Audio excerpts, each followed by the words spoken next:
안녕하세요. 지혜의 민족입니다. 오늘 이야기는 서울 강북구 번동 골목 안 작은 아파트에서 조용히 살아가던 한 남자 이정학 씨에 대한 이야기입니다. 제 이름은 이정학이고 올해로 62입니다. 건설 현장에서 평생을 일하다 몇 해 전 은퇴를 했습니다. 하루하루가 특별할 것도 그렇다고 크게 지루할 것도 없이 그저 그렇게 시간이 흘러가는 대로 살고 있었습니다. 30즈음에 결혼했고 쉰이 되기 전 이혼을 했습니다. 크게 싸운 것도 아니었습니다. 서로 지쳐 있었고 서로에 대한 무관심이 벽이 되어 끝내 등을 돌리게 됐습니다. 딸이 하나 있습니다. 지금은 부산에서 회사에 다니고 있죠. 연락은 자주 하지 않습니다. 그 아이도 바쁠 테고 제가 먼저 연락을 할 용기도 딱히 이유도 없었습니다. 그래서 그냥 혼자인 게 더 편하다고 스스로를 달래며 살아왔습니다. 은퇴하고 나니 하루 일과라는 게 뻔합니다. 신문을 보고 동네 슈퍼에 들렀다가 가끔 탁구장에 나가는 정도죠. 그 가운데서도 제게 유일하게 기다려지는 순간이 매주 토요일 편의점에서 로또 한 장을 사는 일이었습니다. 무슨 큰 기대가 있었던 건 아닙니다. 그냥 그때만큼은 조금 설레더군요. 일주일에 한 번쯤 내 손에 작은 희망 하나가 쥐어지는 느낌이라고 할까요? 그날도 그랬습니다. 비 오던 토요일 오후였고 우산도 쓰지 않고 비를 맞으며 편의점으로 향했습니다. 습관처럼 숫자 6개를 적고 지갑에 넣어둔 뒤 집에 돌아와 라면 한 그릇을 끓였습니다. 그리고 일요일 밤 TV를 켜고 당첨 번호를 확인하기 시작했습니다. 처음엔 그냥 늘 하던 대로 무심하게 눈을 흘기고 있었죠. 그런데 첫 숫자, 두 번째 숫자, 세 번째 숫자까지 제 번호와 똑같았습니다. 그 순간 가슴이 뛰기 시작했고 손끝이 얼얼해졌습니다. 네 번째, 다섯 번째, 그리고 마지막 여섯 번째까지 모두 일치하는 걸 보고도 순간 아무 생각이 들지 않았습니다. 기뻤다기보다는 멍했습니다. 이게 현실인가? 혹시 꿈은 아닌가? 계속 로또 용지를 들었다 놨다. 눈을 비비며 확인하고 또 확인했습니다. 그리고 깨달았습니다. 정말 제가 1등에 당첨된 게 맞구나 하고요. 그날 밤 잠을 이룰 수 없었습니다. 돈이 생긴다는 건 기쁜 일이기도 하지만 어쩐지 그 돈 앞에 사람이 얼마나 작아지는지도 그 순간부터 조금씩 느끼기 시작했던 것 같습니다. 그때는 몰랐습니다. 그 당첨금이 제 삶을 완전히 바꿔놓을 줄은요. 그리고 그것이 행복이 아닌 지옥의 시작이 될 줄은요. 그 다음 날 아침 은행 문이 열리자마자 찾아갔습니다. 복권공사와 연결된 지점에서 절차를 밟으라는 안내를 받고 번호표를 뽑아 앉았을 때 손이 참 많이 떨렸습니다. 창구 직원은 서류를 꼼꼼히 확인하더니 미소를 띠고 말했습니다. 축하드립니다, 고객님. 정말 큰 행운이네요. 세금을 제외한 실수령 금액은 약 15억 원 정도였습니다. 평생 일해서 모아보지 못한 액수였습니다. 그날 제 통장에 찍힌 그 숫자를 보고 눈물이 핑 돌더군요. 기뻐서도 아니고 억울해서도 아니고 그냥 참 많은 시간이 떠올랐습니다. 젊었을 적 땡볕에서 땀 흘리던 일들, 허리 아파 누웠던 날들, 전기세 밀려 형광등 하나 켜두고 살던 시절까지 한꺼번에 다 밀려왔습니다. 그래서 그날은 아무한테도 말하지 않았습니다. 딸에게도, 친구에게도, 오래된 이웃에게도요. 이건 그저 제 몫의 운이라 생각했고 어떻게 써야 할지 며칠은 조용히 고민해 보기로 했습니다. 하지만 세상은 생각보다 빠르게 돌아가더군요. 일주일이 채 되지 않아 동네에 소문이 퍼졌습니다. 누군가는 은행 직원 입을 통해 또 누군가는 편의점에서 번호를 적던 모습을 보고 그날 로또 당첨자가 저일 거라고 짐작했나 봅니다. 그 후부터 제가 사는 동네는 조용하지 않았습니다. 평소에 인사 한 번 없던 이웃이 갑자기 찾아와 정학 씨 요즘 잘 지내죠? 같이 밥이나 한번 해요. 하며 웃었고 어디선가 연락처를 알아낸 오래전 친구들이 야, 우리가 옛날에 얼마나 친했냐? 술 한잔 하자. 며 전화를 걸어왔습니다. 처음엔 그저 그런가 보다 했습니다. 사람들이 축하해 주는 줄 알았고 저를 기쁘게 대해 주는 건가 싶었습니다. 그래서 몇몇 지인에게 밥도 사고 조심스럽게 몇백만 원씩 빌려주기도 했습니다. 급하게 병원비가 필요하다. 아이 학비가 밀렸다. 그런 말들에 거절하지 못했습니다. 저는 그리 강한 성격이 아니니까요. 그렇게 한 달이 지나 통장을 열어보니 이미 당첨금의 3분의 1이 흘러나가 있었습니다. 그때부터 마음이 조금씩 무거워졌습니다. 빌려간 사람들 대부분은 연락이 끊겼고 누군가는 제가 줬던 돈을 자기 돈처럼 말하고 다녔습니다. 정학이가 내게 고맙다고 돈을 줬지. 내가 그 친구 예전에 많이 도와줬잖아. 듣는 순간 가슴이 철렁했습니다. 제가 부탁한 적도 감사 인사를 한 적도 없는데 그 사람은 그 돈을 받으며 마치 제가 진 빚을 갚는 것처럼 말했으니까요. 그때부터 저는 사람을 피하기 시작했습니다. 전화도 받지 않고 문도 잠갔습니다. 누가 초인종을 누르면 불도 끄고 방 안구석에 웅크린 채 가만히 귀만 기울였습니다. 하루하루가 점점 무너졌습니다. 돈이 생기기 전에는 누군가를 만나고 밥을 먹고 그저 평범하게 지냈는데 이제는 모든 사람과의 관계가 돈을 기준으로 엮이기 시작했거든요. 어느 날은 가장 믿었던 친구가 찾아왔습니다. 중학교 동창, 어릴 때부터 함께 자랐고 가족보다 더 자주 보던 사람이었죠. 그 친구는 말했습니다. 정아가, 이거 마지막 부탁이다. 사업이 하나 있는데 이걸 놓치면 우리 둘 다 후회할 거야. 망설였습니다. 그러나 거절할 수 없었습니다. 그 친구는 제가 힘들 때 곁에 있어줬던 사람이니까요. 그래서 5천만 원을 줬습니다. 그리고 그날 이후 그 친구는 사라졌습니다. 전화도 받지 않았고 주소도 바뀌었고 SNS 계정도 지웠더군요. 남은 건 텅 빈 마음과 찢어진 내 신뢰뿐이었습니다. 그때 비로소 알았습니다. 돈은 사람을 시험하는 도구이고 사랑도 우정도 그 앞에선 너무 쉽게 변해버릴 수 있다는 걸요. 그리고 그때부터 저는 스스로에게 묻게 되었습니다.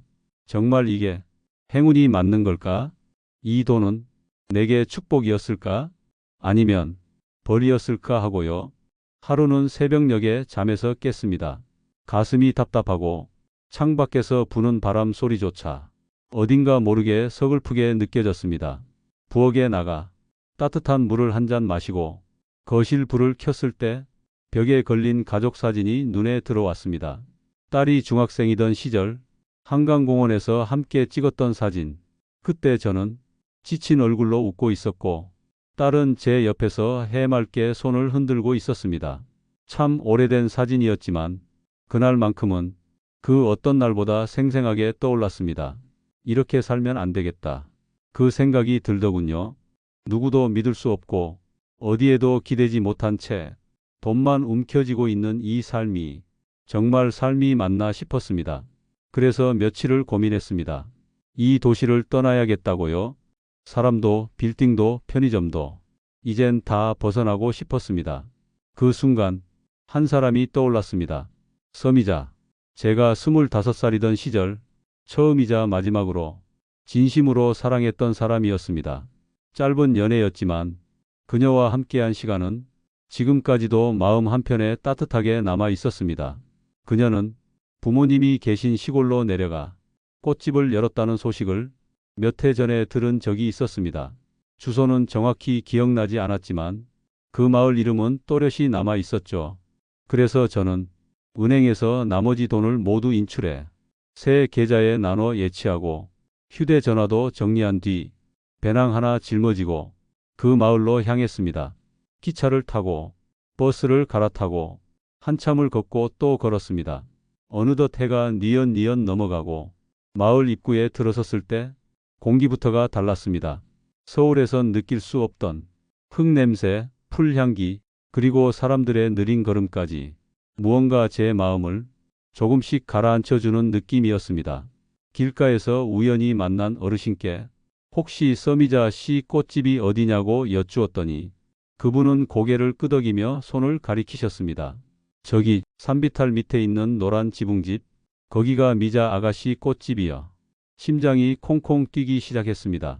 긴장도 됐고 어떤 얼굴로 찾아가야 하나.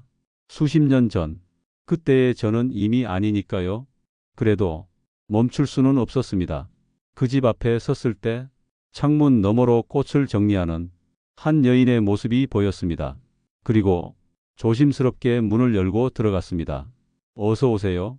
고개를 든 그녀가 한순간 멈칫하더니 눈을 동그랗게 뜨며 말했습니다. 정학 씨? 그 한마디에 제 눈가가 벌개졌습니다.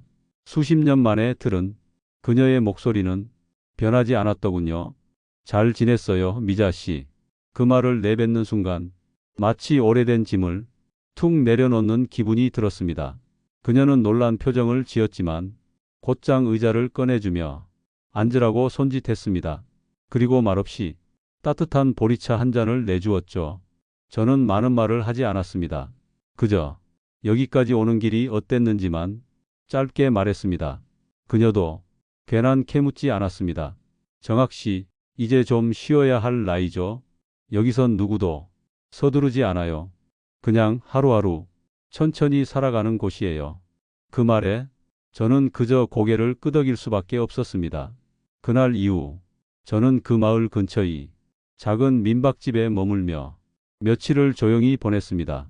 새벽이면 산책을 나가고 낮이면 꽃집에 들러 미자 씨가 바쁜 일을 도왔습니다. 어떤 날은 말없이 함께 점심을 먹고 어떤 날은 동네 강아지에게 간식을 주며 웃기도 했습니다. 그 조용하고 따뜻한 나날들이 비로소 제가 진짜 살아있는 것 같다는 느낌을 주기 시작했습니다. 그리고 그때부터 제 인생은 조금씩 다시 살아나기 시작했습니다.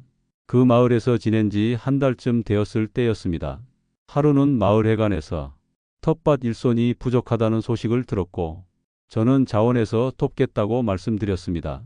서울에서 온 사람이라고 처음엔 어르신들이 경계했지만 매일 아침 삽 들고 나와 묵묵히 일하는 저를 보며 하나둘 마음을 열기 시작하셨죠. 정학 씨, 허리 안 아파요? 저요? 허리는 좀 쓰셔도 돼요. 심장은 안 쓰는 게 좋아요. 서로 농담을 주고받으며 삶의 무게를 가볍게 나누는 시간들, 그 속에서 저는 서울에서는 느껴보지 못한 따뜻함을 하루하루 배워갔습니다.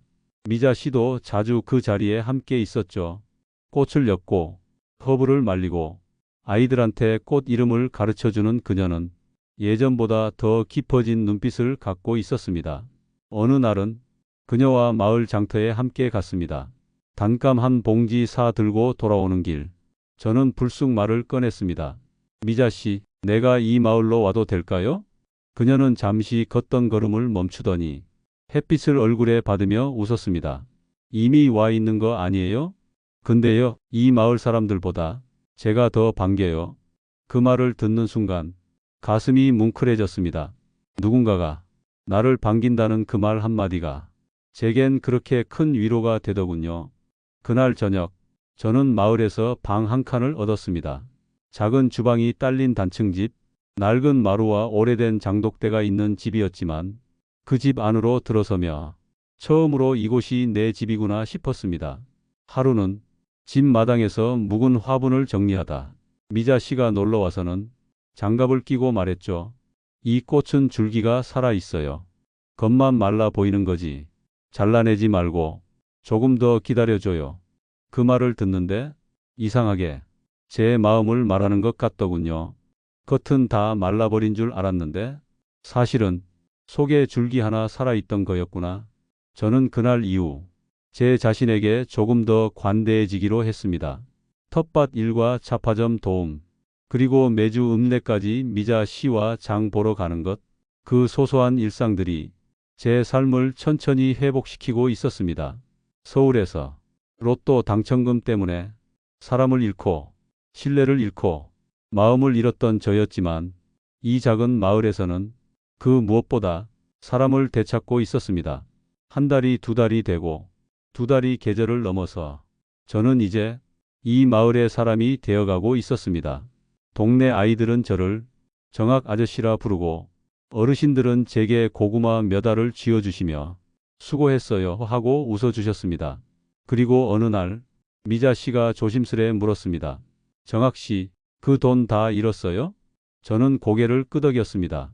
네, 사람들한테 조금씩 나눠줬고 가장 믿었던 친구에게도 다 줬죠. 그리고 사라졌어요. 그녀는 잠시 말이 없더니 차를 한 모금 마시고는 잔을 내려놓고 말했습니다. 그 돈, 정학 씨가 잃은 게 아니에요. 그 사람들 마음이 스스로 무너진 거죠. 그 말에 저는 숨이 멎는 줄 알았습니다. 그동안 제가 다 잃은 줄만 알았는데 그 말 한마디에 마음속 뭔가가 툭 하고 떨어져 나간 것 같았습니다. 그날 밤 저는 오랜만에 편안하게 잠이 들었습니다.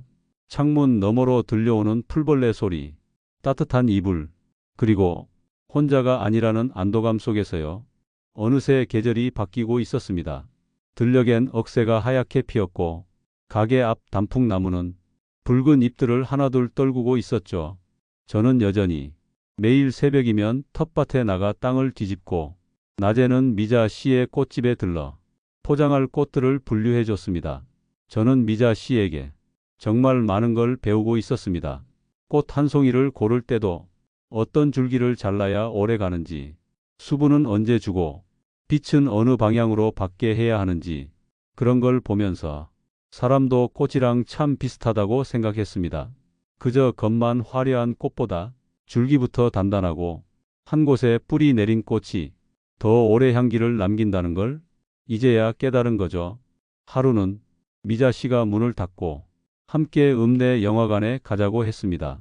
작은 시골 극장에 사람도 몇 없었고 상영 중이던 영화도 오래된 흑백 멜로 드라마였지만 그날 그 영화가 참 오래도록 기억에 남았습니다. 주인공 남자가 가난한 목수였는데 끝까지 여자 주인공에게 한 번도 미안하다고 말하지 않다가 마지막 장면에서 겨우 한마디 하더군요. 나 정말 미안했어. 행복하게 해줄 수 있을 줄 알았어. 그 장면을 보며 저도 모르게 눈물이 나왔습니다. 극장 불이 켜졌을 때 미자 씨가 조용히 물었습니다. 정학 씨도 누군가에게 그런 말 하고 싶었던 거예요? 저는 잠시 머무시다가 고개를 끄덕였습니다. 딸에게도, 전에 살던 아내에게도, 그리고 어쩌면 나 자신에게도요. 그때 내가 더 좋은 사람이었다면 다른 삶이 있었을까 싶어서요. 그녀는 아무 말 없이 제 손등을 가볍게 덮었습니다. 그 손길이 그 어떤 말보다 따뜻했습니다. 그날 이후 우리 사이엔 말하지 않아도 전해지는 온기가 생겼습니다. 식탁에 숟가락 하나 더 놓여 있으면 아, 오늘도 같이 먹는구나 싶었고 화분이 가게 밖으로 나와 있으면 정학 씨, 오늘은 햇빛 좀 보여주자는 뜻이겠구나. 그런 식이었죠. 동네 사람들도 이젠 우리 둘을 자연스레 함께라고 여겼습니다. 두 분은 보기 좋아요. 정말 오래된 부부 같아. 그럴 때면 저는 마음 한켠이 따뜻해졌고 미자 씨는 조용히 웃으며 꽃잎 하나를 다듬곤 했습니다. 그렇게 조용히 살아가던 어느 날 예상치 못한 연락이 왔습니다. 바로 제 딸에게서였습니다. 서울에서 제 딸이 직접 전화를 걸어왔습니다. 아빠, 지금 어디예요? 처음엔 놀랐습니다. 제가 떠나온 이후 단 한 번도 연락하지 않았던 딸이 어떻게 제 연락처를 찾았을까? 그녀는 떨리는 목소리로 말했습니다. 아빠가 사라졌을 때 정말 무서웠어요. 혹시 세상에 없어진 건 아닐까? 계속 생각났어요. 그 말에 가슴이 덜컥 내려앉았습니다. 저는 그렇게 한 사람의 걱정 속에 존재하고 있었던 겁니다. 지금은 괜찮아. 많이 달라졌고 잘 지내고 있어. 그 말을 들은 딸은 울먹이는 목소리로 말했습니다. 아빠, 제가 가도 돼요? 그 마을로요? 그 말에 저는 잠시 말을 잇지 못하고 있다가 천천히 대답했습니다. 그래, 언제든 와도 돼. 이 아빠는 늘 여기 있을 거야. 전화를 끊고 나니 어느새 눈가가 젖어 있었습니다. 그날 밤 저는 마루에 앉아 하늘을 올려다 보았습니다. 별이 참 많았고 그 하나하나가 마치 제 인생의 조각처럼 느껴졌습니다. 잃어버렸던 사람, 흩어졌던 마음, 그리고 돌아오고 있는 시간들, 이 모든 게 다시 제 자리를 찾고 있었습니다. 그리고 그 중심에 작은 시골 마을과 한 사람, 그리고 조금씩 회복되어가는 제가 있었습니다. 딸은 정말로 그 다음 주말에 찾아왔습니다. 서울역에서 기차를 타고 터미널에서 버스를 갈아타 2시간 반이 걸리는 길이었지만 그 아이는 아무 내색 없이 저 멀리서 손을 흔들며 저를 향해 걸어왔습니다. 마당에 핀 코스모스를 바라보다 딸이 아빠하고 부르는 그 목소리를 듣는 순간 제 눈에선 말없이 눈물이 났습니다. 저는 무언가를 말하려 했지만 목이 메어 한마디도 나오지 않았고 딸은 다가와 그저 저를 꼭 안았습니다. 왜 이렇게 늦게 왔니? 제 입에서 겨우 나온 말이었습니다. 딸은 한참이나 말없이 저를 안고 있다가 그래도 아빠 살아있어서 다행이야 하고 조용히 속삭였습니다. 그날 저는 오랜만에 집안에 불을 환히 켰고 미자 씨에게 부탁해 된장국에 묵은지전을 올렸습니다. 셋이서 마주 앉아 먹는 저녁 식사. 이상하게도 어색하지 않았습니다. 딸은 미자 씨에게 이런저런 질문을 하기도 하고 제가 마을에서 어떤 일을 하고 지내는지 조심스럽게 묻기도 했습니다. 그날 밤 딸이 잠든 뒤 미자 씨와 마루에 나란히 앉아 있었습니다. 저는 작은 소리로 말했죠. 이런 날이 올 줄은 몰랐어요. 한때는 다 놓아버리고 싶었는데 살다 보니 다시 돌아오는 게 있네요. 미자 씨는 조용히 고개를 끄덕이며 말했습니다.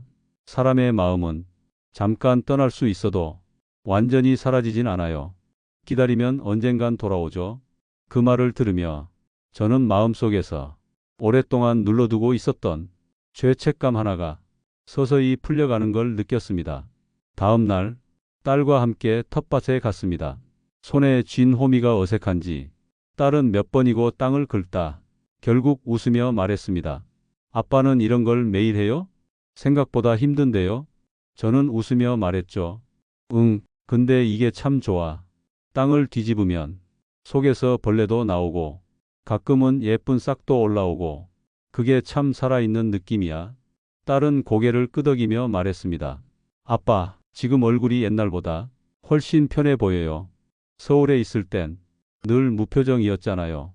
그 말을 들으니 제 얼굴이 조금 따뜻해지는 것 같았습니다. 저는 그때 처음으로 딸에게 로또 당첨 얘기를 꺼냈습니다. 그 돈 잠깐 있었어. 근데 다 날렸어. 사람들한테 마음도 같이 줘버렸거든. 딸은 놀라지 않았습니다. 그저 제 눈을 바라보며 말했습니다. 아빠는 그럴 사람이에요. 좋은 사람이니까. 그래서 괜찮아요. 다시 이렇게 살아가고 있으니까. 그 말을 듣고 저는 참 많이 울었습니다.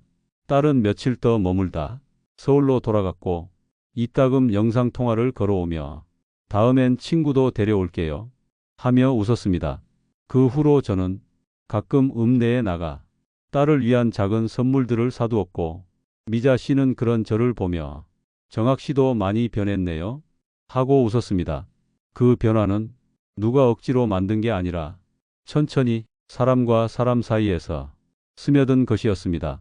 저는 어느 날 일기장에 이렇게 적었습니다. 나는 지금 돈은 없지만 마음이 가장 부유하다. 지금 이 삶은 내가 지금껏 살아온 날 중 가장 값지다. 그 문장을 쓰는 손끝이 가볍고 단단했습니다.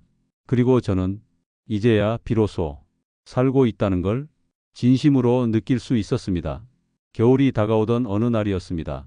꽃집 앞 작은 화단에 첫서리가 내려앉았고 미자 씨는 유리창에 맺힌 김을 손으로 문지르며 말했습니다. 이제 곧 연말이네요. 정학 씨, 올해는 참 오래 살았던 한 해 같죠? 저는 고개를 끄덕였습니다. 정말이지. 한 해 동안 인생이 몇 번이나 바뀐 기분이었으니까요. 로또에 당첨되고 믿었던 사람들에게 배신당하고 도망치듯 떠나왔던 삶이 이 조용한 마을에서 다시 천천히 숨을 쉬게 되었고 사람의 손을 잡는 따뜻함을 잊지 않게 만들어 주었으니까요. 그날 저녁 동네 작은 경로 잔치가 열렸습니다. 차파점 앞에 평상 몇 개를 놓고 마을 어르신들과 아이들이 모여 감자전을 굽고 귤을 까며 웃음을 나누었죠. 저는 장작불 옆에서 조용히 불을 지피고 있었는데 어느새 사람들이 모여 앉아 제게 이런저런 말을 걸기 시작했습니다. 정학 씨, 올해는 당신 덕분에 마을 분위기가 참 따뜻했어요. 서울서 왔다더니 이제 여기가 고향 같아졌죠? 저는 쑥스러워 고개를 숙였지만 속으로는 참말로 다 못할 만큼 감사했습니다. 그날 밤 잔치가 끝나고 미자 씨와 둘이서 남은 음식을 정리하며 그녀가 조용히 말했습니다. 정학 씨, 혹시 내년 봄에도 여기 있을 거죠? 저는 미소 지으며 대답했습니다. 그럼요. 이젠 어디 갈 데도 없고 가고 싶은 데도 없어요. 여기 있으면 돼요. 미자 씨만 괜찮다면. 그녀는 말없이 고개를 끄덕였고 그 순간 제 마음이 참 깊고도 평온해졌습니다. 겨울은 생각보다 빠르게 찾아왔습니다. 아침이면 유리창에 서리가 내려앉고 꽃집 안작은 화로에서 은은한 연기가 피어올랐습니다. 저는 그 안에서 하루하루를 다시 써내려갔습니다. 매일 아침 일어나 마당을 쓸고 미자 씨와 함께 따뜻한 국을 끓이며 시작하는 하루. 가끔은 딸에게 전화를 걸어 지금은 감이 잘 익었다는 이야기, 시골은 밤이 일찍 오는 게 참 좋다는 이야기, 그렇게 평범한 얘기를 나눴습니다. 그리고 어느 날 딸이 영상통화 속에서 말했습니다. 아빠, 내가 꼭 닮고 싶은 사람이 있어요. 예전엔 아니었는데 이젠 아빠예요. 그 말을 듣는 순간 제 마음속에 있던 작은 응어리 하나가 스르륵 녹아내렸습니다. 한참을 멍하니 있다가 미자 씨가 옆에서 묻더군요. 무슨 말 들었길래 그렇게 웃어요? 저는 대답했죠. 딸이 나처럼 살고 싶대요. 그 말이 이렇게 기쁜 줄 몰랐어요. 그날 밤 저는 다시 일기장을 꺼냈습니다. 나는 로또에 당첨되었지만 돈은 잃었습니다. 사람에게 상처도 받고 신뢰도 잃고 자존감도 바닥에 떨어졌습니다. 하지만 이 마을에서 미자 씨를 만나고 사람을 다시 믿게 되었고 내 딸과 다시 손을 맞잡을 수 있게 되었습니다. 나는 지금 진짜로 당첨된 사람입니다. 그 문장을 쓰고 펜을 놓은 뒤 창밖을 내다봤습니다. 밤하늘엔 별이 무수히 떠 있었고 그 별 하나하나가 마치 살아온 시간의 조각들처럼 저를 위로해주고 있었습니다. 이제 저는 돈으로는 살 수 없는 삶을 살고 있습니다. 그 삶은 조용하고 따뜻하며 무너지지 않을 만큼 단단합니다. 이야기를 들으신 여러분, 혹시 지금 마음이 지치고 사람 때문에 상처받은 날이 있다면 꼭 기억해 주세요. 가장 어두운 밤도 결국은 새벽으로 이어집니다. 그리고 그 새벽엔 누군가의 따뜻한 말 한마디 혹은 한 사람의 손길이 당신을 다시 살게 할지도 모릅니다. 오늘 제 이야기가 당신의 마음에 작은 온기로 남길 바랍니다. 고맙습니다. 좋아요와 댓글, 당신의 이야기도 들려주세요.